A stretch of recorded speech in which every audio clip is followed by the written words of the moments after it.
if you want to change the world, start off by making your bed. If you make your bed every morning, you will have accomplished the first task of the day. It will give you a small sense of pride, and it will encourage you to do another task, and another, and another.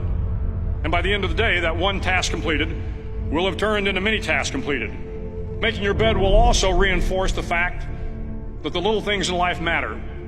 If you can't do the little things right, you'll never be able to do the big things right. And if by chance you have a miserable day, you will come home to a bed that is made,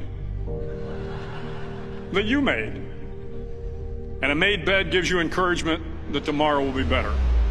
To pass SEAL training, there are a series of long swims that must be completed. One is the night swim. Before the swim, the instructors joyfully brief the students on all the species of sharks that inhabit the waters off San Clemente.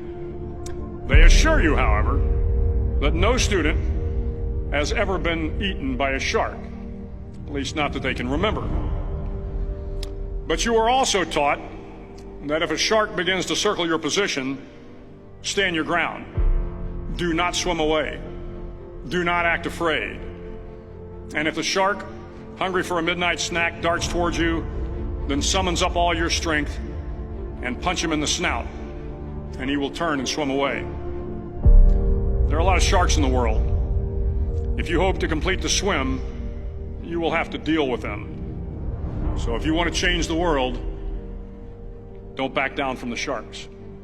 Over a few weeks of difficult training, my SEAL class, which started with 150 men, was down to just 42. There were now 6 boat crews of 7 men each.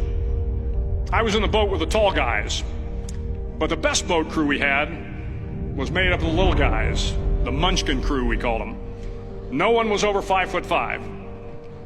The Munchkin boat crew had 1 American Indian, 1 African American, 1 Polish American, 1 Greek American, 1 Italian American, and 2 tough kids from the Midwest. They out-paddled, outran, and outswam all the other boat crews. The big men in the other boat crews would always make good-natured fun of the tiny little flippers the Munchkins put on their tiny little feet prior to every swim. But somehow these little guys from every corner of the nation and the world always had the last laugh, swimming faster than everyone and reaching the shore long before the rest of us.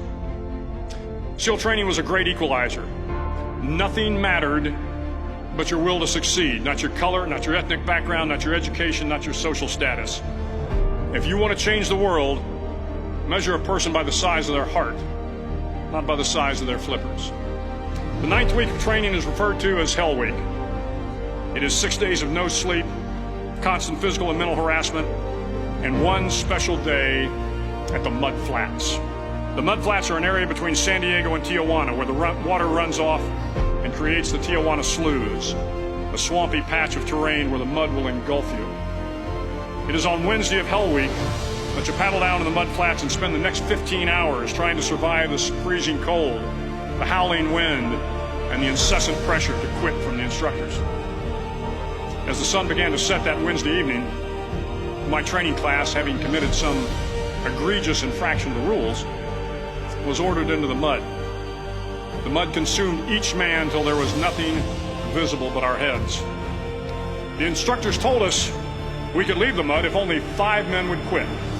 Only 5 men, just 5 men, and we could get out of the oppressive cold. Looking around the mud flat, it was apparent that some students were about to give up. It was still over 8 hours till the sun came up. 8 more hours of bone-chilling cold. The chattering teeth and the shivering moans of the trainees were so loud, it was hard to hear anything. And then one voice began to echo through the night. One voice raised in song. The song was terribly out of tune, but sung with great enthusiasm. One voice became 2, and 2 became 3, and before long, everyone in the class was singing.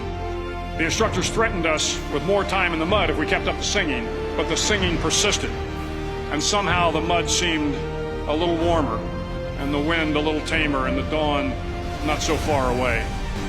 If I have learned anything in my time traveling the world, it is the power of hope. The power of one person, a Washington, a Lincoln, King, Mandela, and even a young girl from Pakistan, Malala. One person can change the world by giving people hope. So if you want to change the world, start each day with a task completed. Find someone to help you through life. Respect everyone. Know that life is not fair and that you will fail often. But if you take some risks, step up when the times are the toughest, face down the bullies, lift up the downtrodden, and never ever give up. If you do these things, the next generation and the generations that follow will live in a world far better than the one we have today.